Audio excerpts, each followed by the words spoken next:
Bonjour à vous les amis, j'espère que vous allez bien. On va voir, l'heure est grave dans cette vidéo, comment j'ai perdu 60 000 euros dans un deal en option croisée en 2024. Donc une année pour moi bof en termes de marché immobilier, mais ça a quand même fonctionné globalement.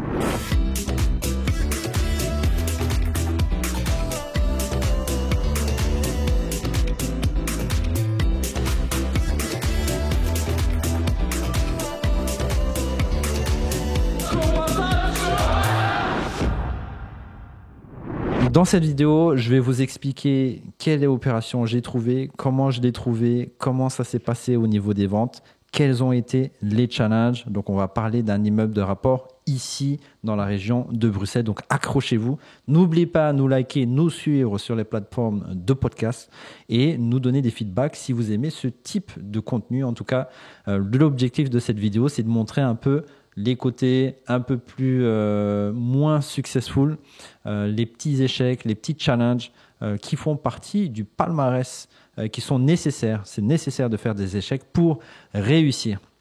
Donc, comme vous le savez, j'accompagne des personnes en achat-revente. Jusqu'à 2024, j'accompagnais les personnes individuellement. Après 2024, alors peut-être, je ne sais pas jusqu'à quand, mais l'individuel ne m'intéresse pas.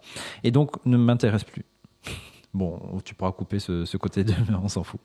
Et donc, en 2024, j'ai accompagné un élève, je ne vais pas citer son nom, qui a trouvé un deal super intéressant du côté de Saint-Gilles, donc la barrière de Saint-Gilles, les beaux quartiers de Saint-Gilles, à un prix assez intéressant. Et comme il n'avait pas suffisamment de fonds propres, de garantie, j'ai décidé de m'associer comme un accord avec lui pour pouvoir réaliser cette opération que je trouvais vraiment magnifique. Donc je vais vous décrire l'opération. C'est un immeuble de 3 appartements bien situé à Saint-Gilles, donc Bruxelles, dans les bons quartiers. Et c'est rigolo, vous allez voir. Donc petite astuce pour vous pour négocier les options. On faisait partie des premiers visiteurs. D'ailleurs, j'avais visité avec d'autres clients de la formation et je leur ai montré comment je négociais, qu'est-ce que je disais, comment j'interagissais avec l'agent immobilier. Le bien, après la visite, donc c'est 3 appartements reconnus à l'urbanisme, donc condition sine qua non, mais le bâtiment a été habité comme une maison unifamiliale. Donc, ce qui fait qu'à chaque étage, il manque quelque chose. Il manque une salle de bain, il manque un WC, il manque une cuisine, il manque quelque chose pour en faire un appartement complet. Mais c'est pas grave. C'est pas forcément grave parce que les finitions, elles sont nickel, très bien entretenues et la maison, elle est encore chaleureuse. On sent que les gens habitaient, ils ont bien vécu ici, donc l'énergie était bonne. Donc, qu'est-ce qu'on fait dans nos estimations? On revoit les estimations légèrement à la baisse puisque les acquéreurs auront des travaux d'aménagement. Donc, c'est pas refaire tout dans le logement, mais certains travaux d'aménagement qu'il va falloir deviser. Donc, on était à des 5 000, à des 10 000 euros par appartement. Le bien restait intéressant. On a fait une première offre et à votre avis, qu'est-ce qu'il en est? Je vais vous donner la réponse. L'offre a été refusée. L'offre a été refusée, pourquoi? Pas parce que c'est option croisée. Souvent sur Bruxelles, les gens connaissent les options croisées. Alors, ils ne les font pas passer d'office, mais ils connaissent le principe. Il n'y a pas besoin de leur expliquer ce que vous faites. C'est assez répandu. Et l'agent immobilier disait, oh, ben écoutez, on a encore beaucoup de visites et donc votre offre a été refusée. Qu'est-ce qu'on fait dans ce cas-ci? N'oubliez pas que vous êtes en position de force. Donc, moi, j'ai dit aux membres du club avec qui j'ai décidé de m'associer sur ce deal, fais un suivi sur ce deal. On a envoyé un message, on a dit, écoutez, ce que je vous propose, c'est de vous recontacter dans 2 semaines. Et comme ça, on verra si vous allez recevoir des offres au prix que vous le souhaitez. 2 semaines plus tard, on relance. Non, pas d'offre intéressante pour la dame. Et donc, on refait une offre, on renégocie le prix et l'offre est acceptée sous certaines conditions. La condition ici a été de devoir travailler avec l'agence pour la revente. Pourquoi? Apparemment, avec les infos que j'ai, les propriétaires ne faisaient confiance qu'à cette agence immobilière et peut-être même seulement à cet agent immobilier. Donc, on a dû donner un mandat exclusif pour cette agence, c'est-à-dire qu'on a donné le contrôle du deal, le contrôle de la vente aux mains de cette agence. Bon, soit c'est pas grave, on s'est dit belle occasion, bel engouement. Donc, on était courant mars-avril de mémoire 2024 et on s'est dit, bon, on arrivera sur, c'est le printemps, il commence à avoir du soleil, une belle énergie, on espère que le marché sera aussi favorable. Donc, on commence la publicité, l'offre est acceptée, on met une garantie de mémoire, je crois que c'est pas de mémoire, c'est 10 000 euros de garantie. Ici, qui a été négocié avec des arguments que j'apprends à mes élèves dans la formation. 10 000 euros pour un montant de 640 000. Dans les estimations, on comptait revendre le rez-de-chaussée à 240 000. Il y a une grosse terrasse et aussi un petit espace supplémentaire en bas qui est au niveau des caves, mais qui est super bien aménagé. Il y a une douche, un WC aussi. Au premier étage, un appartement simple, typiquement dans les maisons bruxelloises. Et au 2 et au 3, vous avez un duplex. Alors, pas reconnu comme duplex, mais reconnu comme un appartement plus comble. Mais utilisé, aménagé comme un duplex dans la pratique. Mais il y a un permis à introduire à charge des acquéreurs pour que ça soit reconnu comme un duplex. Premier étage, il est vendu super rapidement. Je ne me rappelle plus exactement des dates, mais je pense en 2-3 semaines vendu. Pareil au prix, 210 000. Et 2 et 3e étage aussi vendus au prix à 260 000. Il y a énormément d'engouement, beaucoup de gens sont intéressés. Il y a aussi beaucoup de visites, donc les gens font offre-prix.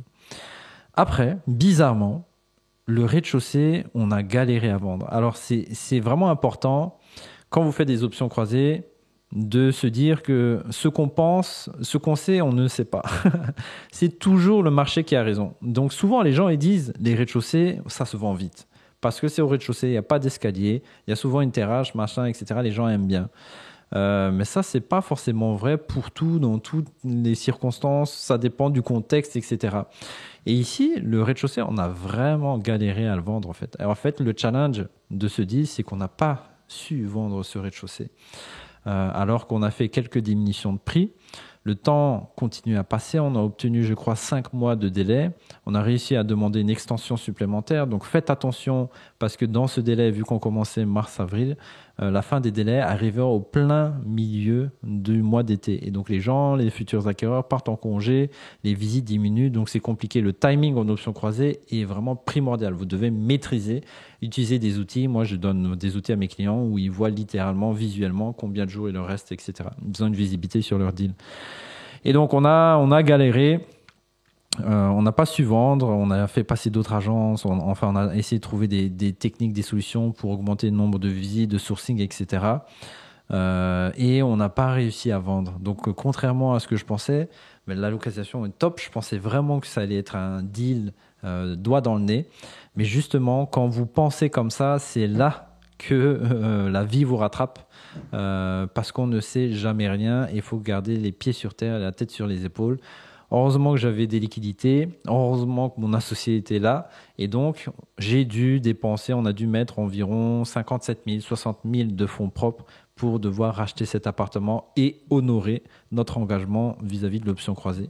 Donc on avait levé l'option d'achat pour nous et on a dû racheter cet appartement là qui est en revente. Donc au final, on va quand même retoucher de l'argent, mais on ne l'a pas eu dans le délai espéré, donc les 5 mois plus l'extension. On l'aura au final avec la revente. Là, elle est en cours, donc en 9 mois ou peut-être un peu plus que 9 mois. Donc c'est la première fois, les amis, après plus d'une dizaine d'opérations où j'estime avoir raté une option croisée. Donc c'est une confession, cette vidéo, les amis, est une confession. Dites-moi si vous voulez que je vous confesse d'autres choses. Hein. Mais voilà, je suis pas fier de ce deal. Heureusement que on a trouvé des solutions pour pouvoir refinancer ce bien parce que j'ai pas regardé les banques si j'avais fait le financement ou quoi. Heureusement, j'avais des liquidités aussi, qu'on avait des liquidités. Et voilà, c'est la première fois que je dois faire un crédit pour acheter un appartement en option croisée. Donc, comme j'ai dit dans une autre vidéo, et ma mère me disait toujours, attention, on ne gagne pas toujours, même si on essaie. Et donc, les échecs font partie du chemin. Et maintenant, je sais ce qu'il faut faire pour éviter cette situation. Je sais exactement à quel point, à quel moment mon mindset n'était pas le mindset du viking. Et donc, en fait, ce qui s'est passé, c'est que je me suis dit, bon, ça va, j'ai des liquidités. S'il y a un couac, je vais racheter. Et même si c'est 1% de mon cerveau qui se dit ça, mais vous devinez quoi, en option croisée, on est tombé sur les 1%. Donc, voilà ce qui a été mon erreur. J'espère que vous allez apprendre de mon erreur pour vous réussir vos options croisées, parce que c'est très important d'honorer ses engagements. Ici, ça a eu un coût. Et aussi, je suis content de vous partager cette anecdote, puisque j'ai trouvé des solutions. Et au final, ça renforce quand même le caractère de se dire que, bon, voilà, il y a quand même des solutions. Leçon et morale de cette histoire, les amis, qui nous a coûté cher. Donc, je me suis associé avec une personne et moi-même, et je pense pas que pour cette opération, on avait le mindset viking. Je pense que l'un sur l'autre, on s'est un peu reposé sur l'autre. On a eu des attentes et on n'a pas fait tout ce qui doit être fait pour réussir. On a fait beaucoup. On a donné quand même beaucoup d'efforts. Mais c'est ce petit 1% en plus qui aurait pu faire la différence. Quand on devait racheter le logement et alors l'autre personne n'a pas les moyens de racheter l'appartement, même si on a fait le tour des banques, etc., pour X ou Y raison. Et donc, heureusement pour ma part que Florent était là, puisque j'ai racheté le dernier appartement aussi grâce et avec l'aide de Florent. Mais voilà, c'est vraiment mindset du viking. Vous devez avoir le mindset du viking, faire tout ce qui doit être fait pour réussir. Et comme avant tout ça, j'ai eu beaucoup de succès, je crois que mon mindset, mon ego a pris un peu. Je me suis dit, ouais, encore un autre deal. Alors que c'est quand vous pensez que vous savez et que vous êtes au top niveau, n'oubliez pas, à tout moment, vous pouvez chuter, vous pouvez redescendre. Donc ça demande beaucoup d'humilité, beaucoup de modestie, tête sur les épaules, faire ça professionnellement, aller jusqu'au bout. Je suis heureux que j'ai pu honorer tous mes engagements. Je déteste ne pas faire ce que je dis. J'aimerais aussi vous sensibiliser sur un point dans les options croisées. C'est des grands engagements que vous prenez et vous devez, à mon sens, assumer les responsabilités. C'est vrai que beaucoup de gens se lancent sans vraiment savoir s'ils ont les capacités, etc. Mais faites quand même attention parce que si vous honorez pas vos engagements, ça risque de créer certainement des problèmes, que ce soit au niveau notarial, au niveau des vendeurs, au niveau des acquéreurs qui sont lésés. Et aussi des problèmes un peu plus macro au niveau de la réputation des options croisées. Donc, s'il vous plaît, soyez responsable, faites les choses dans les règles de l'art, allez jusqu'au bout. Faites-vous accompagner aussi et ayez le mindset du viking. On l'aura répété peut-être 1000 fois dans cette vidéo, mais je ne vais pas m'arrêter. Tant que vous n'avez pas le mindset du viking, ne vous lancez pas tête baissée. Voilà, petite leçon. J'espère que vous allez apprendre des choses, en tout cas de cette vidéo, de cet échec que je vous dévoile, que je vous confesse, la tête basse. Mais voilà, ça fait partie de la vie. Surtout, ne lâchez rien. Heureusement que ça ne m'a pas détruit. Maintenant, c'est à vous de jouer, les amis. Donc, si vous avez aimé ce type de contenu, n'hésitez pas à mettre en commentaire. On se retrouve dans une autre vidéo, les amis. Bon courage dans vos invests. À bientôt, chaud patate pour investir. Ciao. Pour plus d'astuces, pour les plus motivés, venez nous rejoindre pendant nos événements. Rejoignez la communauté Le Club Initiation. Les liens sont en description. On se retrouve sur terrain, chaud patate pour investir.